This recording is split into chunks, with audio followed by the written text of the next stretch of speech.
Halo guys, kembali lagi di Riko Official. Jangan lupa like, komen, dan subscribe ya. Kembali kita melanjutkan cerita dari Ayo Pacaran karya Dentara. Selamat mendengarkan. Latifah masih terus memukul samsak di depannya. Acara Air First hampir berakhir, kurang lebih tinggal 30 menit lagi. Setelah itu, Cahyo akan menutupnya dengan resmi. Beberapa menit yang lalu, dia sempat tertidur. Ya, tepat saat Raga memukuli bara habis-habisan, Latifah tiba-tiba memejamkan matanya. Orang berpikir dia pingsan karena terlalu kaget dan syok. Tapi ternyata saat diperiksa dokter yang bertugas di UKS, Latifah mengonsumsi obat tidur. Padahal seingatnya dia tidak pernah menyentuh obat itu. Saat dia kembali mengingat, hanya satu yang bisa jadi penyebab masuknya obat tidur itu, minuman. Minuman yang diberikan perempuan saat dirinya baru saja selesai makan. Latifah mengingat jelas wajah perempuan itu. Namun, mengapa ia tak bisa menemukannya? Padahal seragam sekolah yang dikenakan pun seragam sekolah Airlangga. Latifah semakin dibuat kesal dengan kenyataan bahwa bisa saja seseorang ingin menjebaknya dengan hal yang tak terduga. Terlebih saat dia mengingat kejadian tadi, saat Bara yang berusaha menciumnya dan Aldo yang berusaha keras menahan dirinya untuk tetap berada di lingkaran berbahaya itu. Ingatannya kembali pada masa itu. Januari 2016. Latifah tersenyum lebar saat langkah kakinya keluar dari sebuah ruangan kelas. Hari ini hari pertamanya masuk kelas tambahan untuk ujian nasional. Semangat masih berkobar sampai dia tak sadar jika malam itu waktu sudah menunjukkan pukul 22.00. Saat sedang dalam perjalanan pulang, langkahnya terhenti oleh preman yang sedang berkumpul di dekat halte sekolahnya. Awalnya dia mengira preman itu tak akan mengikutinya, namun Latifah salah. Mereka bahkan menculiknya dan membawanya ke tempat yang sangat sulit dia kenali. Latifah menyesal karena sudah pulang larut. Terlebih lagi, dia menyesal karena tak nurut dengan ucapan orang tuanya yang ingin menjemput. Latifah mendapat perlakuan kasar dan menjadi pemuas para preman itu untuk semalaman. Seluruh badannya memar akibat terus menolak dan berontak membuatnya semakin keras dihujani pukulan dan berdarah.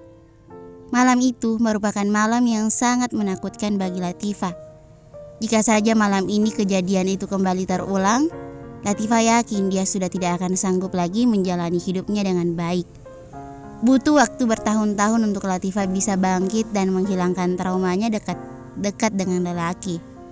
Mereka mengira jika Latifah sangat acuh dan cuek kepada cowok yang mendekatinya adalah karena Latifah jual mahal. Itu salah besar. Alasan terkuatnya adalah perasaan ragu dan takut itu masih menyelimuti seluruh tubuhnya. Latifah masih belum bisa sepenuhnya percaya bahwa tak semua pria yang berada di lingkaran jahat seperti yang dia bayangkan. Latifah bersyukur dengan kehadiran Raga, Kinan, dan Cahyo. Mereka itu berhasil membuatnya yakin bahwa di dalam dunianya masih ada pria baik yang bersedia menjaga dan menjadi tameng untuknya berlindung. Tok-tok, pintu diketuk. Latifah menoleh ke arah pintu. Senyumnya terbit. Raga? Raga membalas senyuman perempuan itu dengan sumringah. Gue gak tahu kalau lo suka sama olahraga boxing begini. Latifah melepas sarung tinjunya, meletakkannya kembali pada rak semula. Tangannya meraih botol minum dan menengguk isinya secara rakus. Cuma sama samsak ini gue bisa ngeluarin emosi gue tanpa harus dijatuhi hukuman. Raga duduk di samping Latifah yang menatap ke depan dengan seksama. Wajah perempuan itu terlihat pucat. Raga yakin kalau Latifah memiliki sesuatu yang membuat perempuan itu takut dan khawatir secara bersamaan. Maaf, ujar Raga dengan napas yang tertahan. Latifah menoleh, perempuan itu mengerutkan dahinya bingung. Maaf karena ngejauhin lo. Maaf karena gue gak percaya diri buat jadi tameng lo. Latifah masih menatap Raga dengan seksama. Melihat wajah Latifah tanpa reaksi membuat Raga terkikih geli. Lah, ngapa senyum-senyum? Gila lo. Raga tertawa tipis. Senang aja bisa bareng sama lo lagi. Latifah tersenyum. Tak bisa dipungkiri bahwa dirinya pun senang karena Raga bisa kembali tersenyum kepadanya seperti dulu. Raga yang selalu menjahilinya dan selalu membuat emosinya naik. Emang sih gue ngangenin orangnya. Raga terkekeh geli. Suasana canggung tercipta di antara keduanya.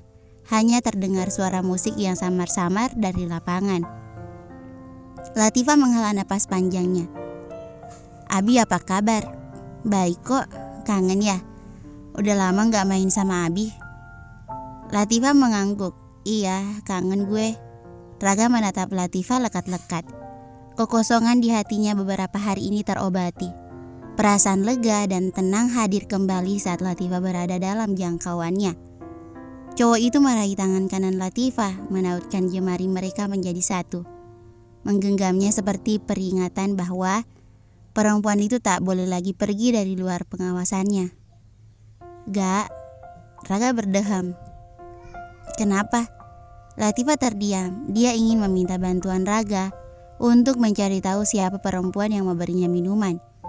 Bukan apa-apa masalahnya, warga sekolah Air Langga kan rame, berpuluh-puluh, bahkan beribu-ribu. Latifah tidak yakin kalau dia bisa dengan cepat menemukan perempuan itu. Tak banyak yang Latifah ingin tahu, hanya saja Latifah ingin mendengarkan kebenarannya. Apakah perempuan itu benar memberikan minuman yang sudah dicampur obat tidur? Kalau memang iya, kenapa? Apa alasannya dan siapa yang nyuruh? Melihat Latifah tak kunjung angkat suara, Raga menggenggam tangan Latifah kuat-kuat. Perempuan itu menoleh. Apa? Katanya. Harusnya gue yang bilang apa barusan. Hah? Apa? Gimana? Apa? Apanya? Hah? Apaan sih gak jelas lo gak? Raga tertawa lagi. Gak tahu kenapa kalau lagi bareng sama Latifah moodnya baik banget. Padahal gue udah ganteng begini kan mau ketemu lo. Lo nya malah molor. Raga merapikan rambutnya ke samping. Melihat itu sontak Latifah tertawa. Ganteng dari mana? Kayak jamet. Iya. Astagfirullah, mulutnya minta dididik nih ya. Latifah melotot menatap Raga. Perempuan itu lantas menggigit lengan Raga kuat-kuat sampai membuat genggaman tangan mereka terlepas. Oh buset dah, kayak kanibal aja lu. Salah sendiri, siapa suruh? Raga terkekeh. Minta dididik tuh maksudnya ya gue sentil. Mikirnya udah jauh sih. Ya maksud tuh sebenarnya lu atau gue sih? Bacot kau. Lagian masa orang udah ganteng begini disama-samain sama jamet? Kata kebanyakan cewek tuh kalau cowok pakai baju hitam, celana hitam ditambah masker hitam, sama kacamata hitam, tingkat ketampanannya bakalan naik 2 kali lipat. Masa lo gak lihat sih aura ketampanan gue yang meningkat berlipat-lipat gini?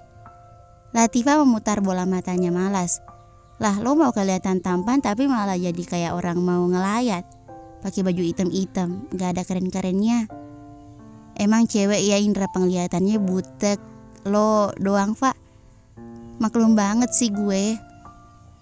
Latifah mendengus kesal.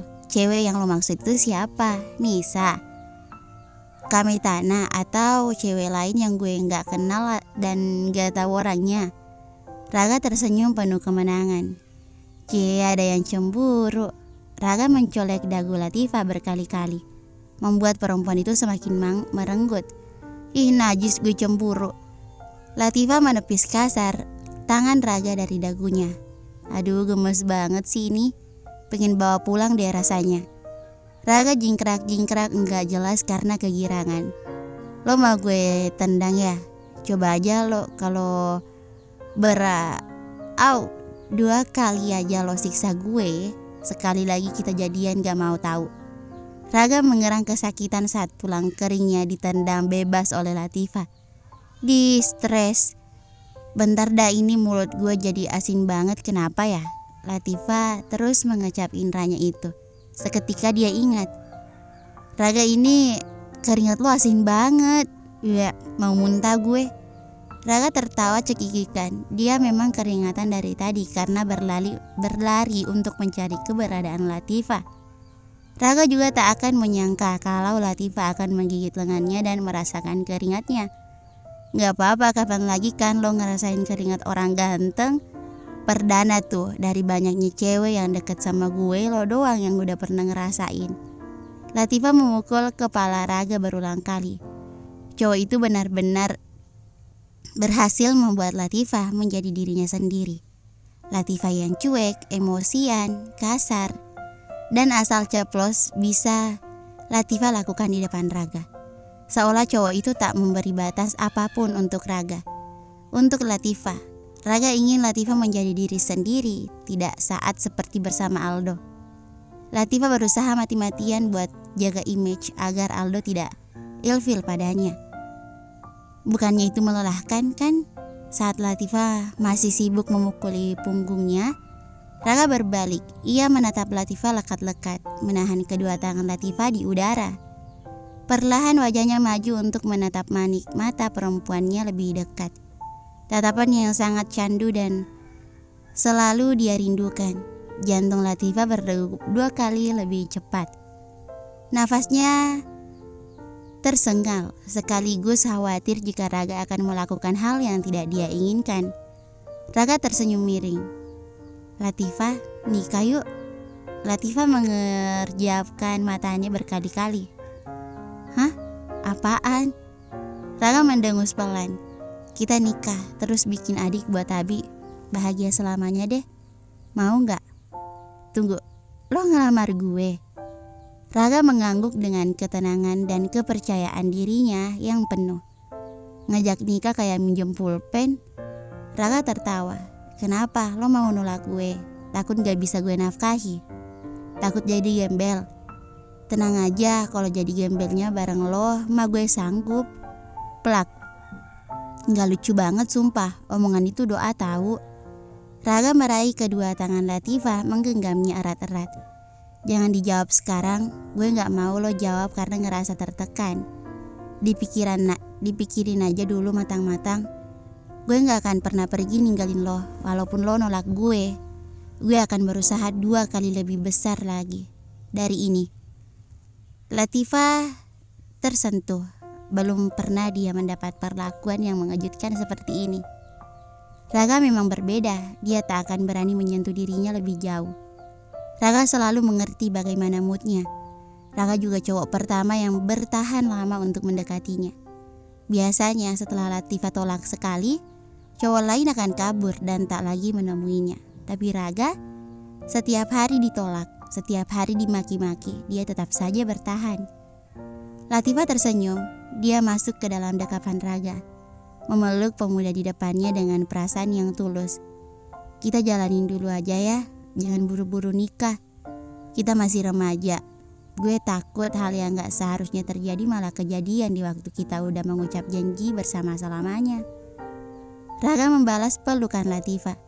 Salah satu pelukan yang sangat membuatnya merasakan aman dan nyaman. Menjadi satu. Seperti kembali ke rumah, seolah rasa lelahnya sepanjang hari lenyap begitu saja. Gue janji akan berusaha lebih keras buat bikin lo percaya kalau nggak semua laki-laki itu jahat. Latifah mendangah, mendapati raut wajah Latifah yang kebingungan membuat Raga mengangguk. Gue udah tahu semuanya, jadi lo jangan takut lagi. Ada gue di sini, gue akan selalu menjaga lo. Latifah mempererat pelukannya. Sejenak dia berpikir bahwa sebenarnya apa yang dia butuhkan selama ini sudah berada dekat dalam jangkauannya. Untung saja Latifah tidak terlambat menyadari semua itu. Ia menyadari bahwa sebenarnya Latifah telah lama jatuh cinta kepada seorang buaya darat bernama Raga Januar Prasetyo. Dasar buk. Aldo masih terus menghujani Bara dengan pukulannya. Aldo merasa kesal karena kelakuan Bara tadi rencananya jadi gagal. Harusnya Bara bisa mengontrol dirinya, tapi dendam Bara terhadap Raga terlalu besar. Rasanya Bara ingin segera mengambil semua yang dimiliki Raga, sampai pria itu berjalan hampa sendirian tanpa suara. Dok, udah Bara, Udah teler begitu, gak akan paham, besok baru dibicarain lagi. Saat ini mereka sudah kembali ke markas mereka. Aldo yang memaksa mereka untuk kembali karena jika tidak, Latifah akan tahu kalau semua ini adalah rencananya. Aldo tak ingin kehilangan kepercayaan dari Latifah. Aldo memijik kepalanya yang tiba-tiba terasa pening. Metana juga udah dibilang jangan sampai Raga datang. Kenapa nggak becus banget sih? Aldo membanting ponselnya sampai hancur lebur. Tak ada yang berani mendekat ataupun menenangkan. Bara dan Aldo sama saja 11-12. Kalau lagi marah, semua benda yang berada dalam jangkauannya akan melayang dan hancur. Semua orang tak ingin ikut campur jika tak ingin kena imbasnya. Kalau gue gak bisa dapetin Latifah, jangan harap lo bisa dapetin Latifah gak. Lihat aja. Bersambung, thank you for watching.